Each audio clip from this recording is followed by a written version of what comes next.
escuchado y vamos a seguir escuchando durante esta jornada ideas y propuestas que buscan alternativas económicas no violentas. Aún sin conocerlas en detalle, desde el Partido Humanista podríamos asegurar que todas o casi todas podrían formar parte de alguno de nuestros programas políticos.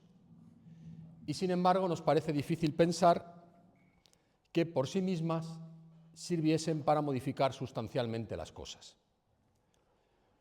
Esto es así porque actualmente el ser humano ha colocado el dinero en el centro de su existencia y de su sistema subjetivo de ideación. Durante mucho tiempo, la humanidad puso en manos de distintos dioses su destino y sus esperanzas. Pero luego Nietzsche hizo evidente lo que muchos ya sospechaban, que Dios había muerto. El dinero vino a ocupar ese espacio y los seres humanos, huérfanos de referencias, abrazaron el nuevo mito. Obviamente, esta explicación es una simplificación que señala algo que al menos para algunos resulta evidente, aunque bien se podría seguir la línea argumental de la idea y se comprobaría que está bien sustentada. Dentro de esa componente mítica del dinero, Silo apuntó en esa dirección en la presentación que hizo en Buenos Aires de su obra Mitos, Raíces Universales, en abril de 1991. Decía así: discutir en el momento actual el gran mito del dinero implica suscitar una reacción que impide el diálogo.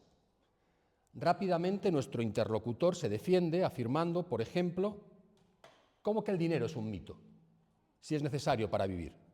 O bien, un mito es algo falso, aunque no se ve, algo que no se ve. En cambio, el dinero es una realidad tangible mediante la cual se mueven las cosas, etcétera, etcétera, etcétera. De nada valdría que expliquemos la diferencia entre lo tangible del dinero y lo intangible que se cree puede lograr el dinero. No servirá que observemos la distancia entre un signo representativo del valor que se atribuye a las cosas y la carga psicológica que ese signo tiene. Ya nos habremos convertido en sospechosos. Inmediatamente, nuestro oponente comienza a observarnos con una mirada fría que pasea por nuestra vestimenta, exorcizando la herejía mientras calcula los precios de nuestra ropa, que indudablemente ha costado dinero. Reflexiona en torno a nuestro peso y las calorías diarias que consumimos, piensa en el lugar en que vivimos y así siguiendo. En ese momento podríamos ablandar nuestro discurso diciendo algo así: en verdad hay que distinguir entre el dinero que se necesita para vivir y el dinero innecesario. Pero esa concesión ha llegado a destiempo. Después de todo, ahí están los bancos, las instituciones de crédito, la moneda en sus diferentes formas, es decir, distintas realidades que atestiguan una eficacia que aparentemente nosotros negamos. Bien vistas las cosas, en esta ficción pintoresca no hemos negado la eficacia instrumental del dinero. Es más, lo hemos dotado de un gran poder psicológico al comprender que a ese objeto se le atribuye más magia que la que realmente tiene. Él nos dará la felicidad y, de alguna manera, la inmortalidad en la medida que impida que nos preocupemos por el problema de la muerte. Con su lucidez habitual y la extraordinaria capacidad que demostró siempre para entender los procesos humanos, Silo señaló este carácter mitológico del dinero. Para que nadie se confunda, incluso en los billetes de dólar, la moneda que sirve de patrón al resto, aparece la inscripción In God We Trust. Confiamos en Dios. Los bancos son templos y los banqueros son los sumos sacerdotes. ¿Cómo vamos a cuestionar el mito? Bueno, los humanistas llevamos décadas haciéndolo y seguimos en ello. Hace 33 años, cuando Silo pronunció estas palabras, el mito estaba en su máximo esplendor. Era imposible ver alternativas. Hoy sigue siendo complicado, pero se atisban posibilidades. En un ensayo muy interesante titulado Realismo capitalista, el británico Mark Fisher explica cómo el capitalismo se infiltra en nuestras vidas generando ansiedad, alienación y sentimientos de impotencia, y afirma que es más fácil imaginar el fin del mundo que el fin del capitalismo. Así es, efectivamente. Creamos ficciones de extinción y cataclismo. Temblamos con las crisis climáticas que amenazan el planeta o imaginamos guerras nucleares. El mundo se puede acabar. ¿Y el capitalismo? Vivimos en un sistema que es económicamente ineficiente porque no es sostenible, socialmente injusto porque favorece las desigualdades entre las personas y moralmente deplorable porque pone el dinero por delante de la dignidad humana. Y sin embargo, todavía queda quien no se atreve a imaginar algo distinto. Afortunadamente todos los mitos caen, todos se agotan, y este no va a ser diferente. La historia está haciendo su parte y un nuevo mito terminará por surgir, más pronto incluso de lo que creemos. Ojalá estas señales sean traducidas con bondad y apunten en la dirección de las mejores aspiraciones de los seres humanos. Ojalá ese mito, que está a punto de surgir, tenga como una de sus aspiraciones la construcción de una nación humana universal. Mientras eso llega, que llegará, bienvenidas sean esas propuestas en el campo económico destinadas a paliar las dificultades que la mayoría de los seres humanos enfrentan en este sistema injusto. Sabemos que no van a poder domar al sistema capitalista porque el sistema capitalista no es perfectible. Dentro de su marco no hay soluciones a los problemas que enfrentamos, pero también sabemos que es importante ofrecer otras miradas. En ese sentido, desde el Partido Humanista llevamos tiempo lanzando ideas en el terreno de la economía y las relaciones laborales que apuntan en esa dirección esperanzadora y pretenden ser atisbos de lo que podría llegar. Y Arturo os va a resumir alguna de esas propuestas.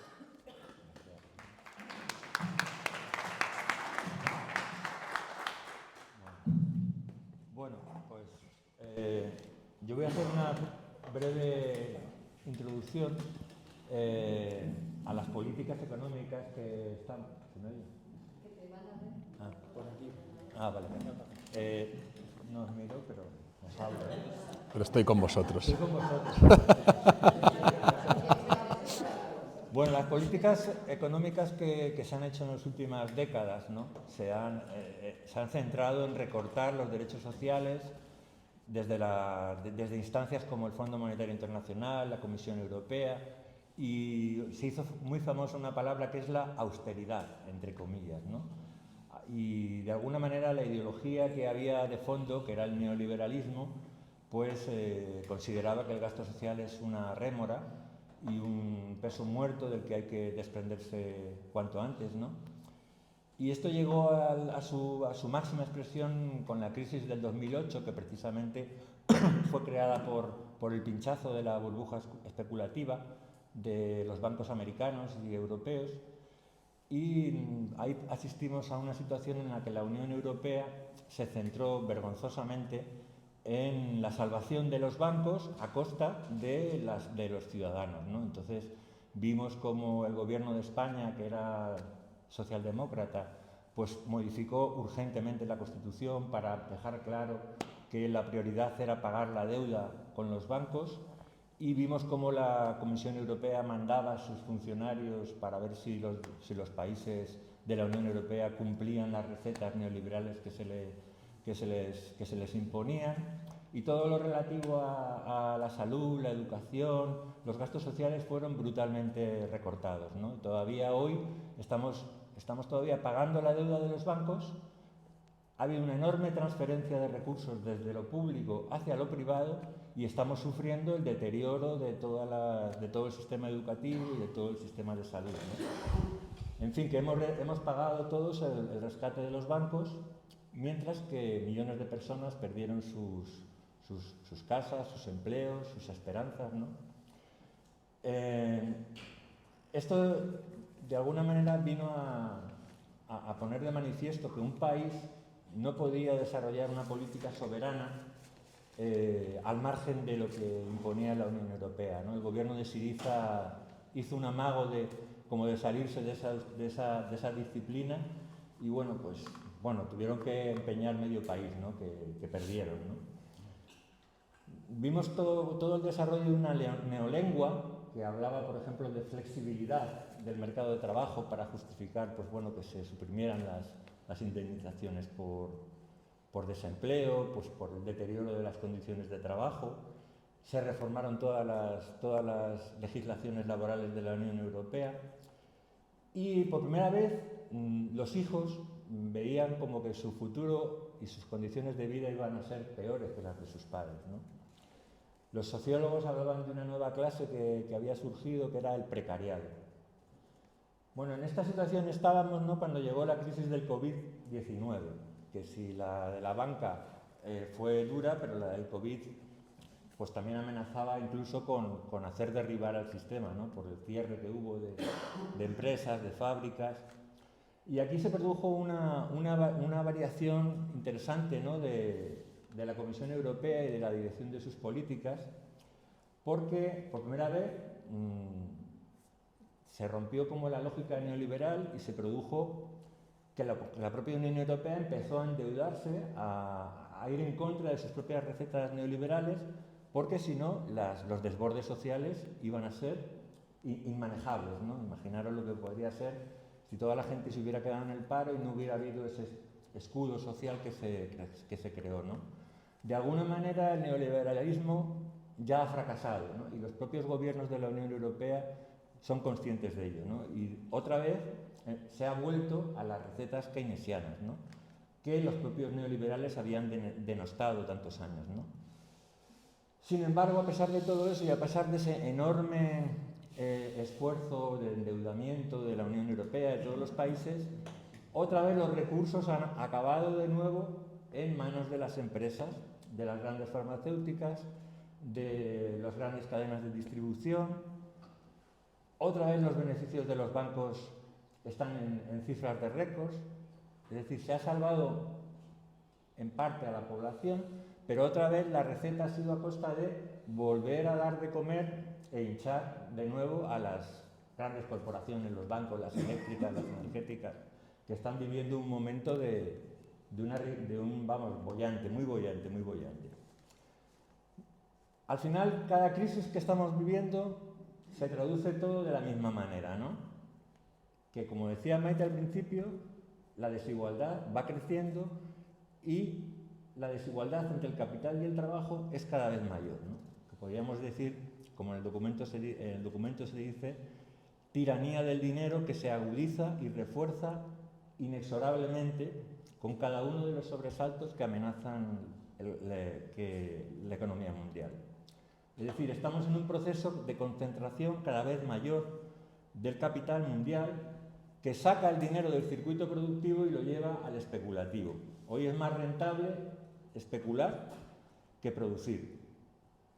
Y en los pasillos de las instituciones comunitarias, los lobbies de las grandes corporaciones financieras, la industria farmacéutica, el complejo militar industrial, las grandes empresas energéticas se mueven para conservar sus condiciones ventajosas, casi monopólicas, de las que disfrutan, ¿no? La música del libre mercado, del capitalismo, yo creo que ya no se lo cree nadie, y ahora suena otra, como estamos empezando a escuchar con Trump, que intenta controlar el desorden con prácticas represivas. Y todas las medidas que toman los gobiernos son absorbidas y acaban acelerando este proceso de concentración financiera. Como ha dicho José Luis, en este cuadro de situación, el sistema no puede encontrar la solución dentro de sí mismo. Es necesario un nuevo sistema económico que equilibre la relación entre capital y trabajo, como dice el documento humanista y como ha dicho Maite, y que termine con la especulación y la usura. Esta teoría que dice que el capital decide y que los trabajadores son excluidos de las decisiones que además afectan a su vida, porque con el pretexto de que es el capital el que se arriesga, no se puede mantener más. Es necesaria una democracia económica que a la hora de tomar decisiones que afectan por igual a trabajadores y empresarios se aplique. Si maximizar la rentabilidad del capital es el único objetivo de las empresas, ¿cómo podría evitarse la pérdida de empleos, el deterioro de las condiciones de trabajo? Solo si los trabajadores tienen posibilidad de decidir dentro de la empresa, en igualdad de condiciones, con un sistema de codeterminación, se podrá obligar al capital a nuevas inversiones y a abandonar el circuito especulativo y de desinversión. Todo beneficio que no se reinvierta en la mejora de las condiciones de trabajo o en la productividad es desviado hacia el circuito especulativo. Es necesario aprobar normas que obliguen a que los empresarios informen y consulten a los trabajadores. Pero no es suficiente. Avanzar hacia este modelo debe ser una prioridad, tanto en la Unión Europea, como reclaman la Confederación Europea de Sindicatos, como en cada país. Los humanistas proponemos un sistema de propiedad mixto de la empresa entre empresarios y trabajadores, propiedad participada de los trabajadores, en la que el capital y el trabajo compartan los beneficios y la gestión de la empresa. Y por otro lado, la nueva revolución industrial producida por el cambio tecnológico, la robotización, la aparición de la inteligencia artificial, han causado una fuerte disminución de las necesidades de mano de obra. A muchos trabajadores se les invita a una jubilación anticipada, a otros se les despide, y aunque todos tuvieran una salida positiva del mundo laboral, las oportunidades de las nuevas generaciones decrecen ante la masiva pérdida de puestos de trabajo. Es el momento en que es oportuno el sistema de reparto del empleo. Es una medida que no es nueva, que la reducción del tiempo de trabajo es una reivindicación histórica de las organizaciones de trabajadores, y hay que decir que en nuestro país la histórica huelga de la canadiense de 1919 consiguió que el gobierno decretara la jornada de 8 horas, y han pasado más de 100 años y ya es hora de otra nueva revolución. Después de 100 años y con todo el cambio tecnológico. Ya es hora, ¿no? Tanto currar. Bueno, todos los cambios tecnológicos yo creo que han permitido la multiplicación de la producción y esta reducción, lejos de reducir los beneficios, aumentaría la productividad, el empleo y ahorraría costes sociales, ¿no? Y por lo demás, los humanistas nos unimos a otros grupos y plataformas que están pidiendo la concesión de una renta básica universal. Hoy en día, y por el simple hecho de haber nacido en un medio social, todo ser humano necesita disponer de vivienda, vestido, alimentación, educación y salud adecuadas para poder desarrollarse. El progreso humano que ha sido creado y acumulado por miles de generaciones a lo largo de la historia, es un producto social, como decía el compañero, ¿no? Somos todos deudores de las generaciones anteriores y por ello deberíamos disfrutar de sus frutos como sociedad, ¿no? De este modo estaríamos aplicando nuestro principio que dice: trata a los demás como quieres que te traten, fomentando la reciprocidad entre las personas. La ecuación surgida en la revolución industrial que equipara empleo a subsistencia es obsoleta. Por ello definimos la renta básica universal como una asignación monetaria individual para todos y cada uno de los individuos, incondicional, sin cumplir ningún requisito para recibirla, suficiente para cumplir las necesidades básicas y universal para todas las personas. Una renta que es un dividendo social. Hoy, cuando más y más personas pasan a estar desempleadas, tiene mucho sentido el reconocimiento de la dignidad intrínseca y de los derechos iguales e inalienables de toda la familia humana. Y ya está. Perdonad por la charla.